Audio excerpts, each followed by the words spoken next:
afternoon. Myself, Suhani Lengure. Myself, Neha Vishnu. We are studying in 11th science class and we are from Jawahar Navodaya Vidyalaya Kota. Today, under the program Jigyasa Expedition Cum Competition, we will be presenting a model in front of you for Science Day. The model that we are presenting today is of an earthquake alarm.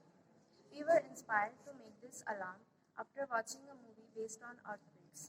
We did some research and related about earthquakes and how people can save themselves from this disaster. Then we found out about earthquake alarms and decided to make it.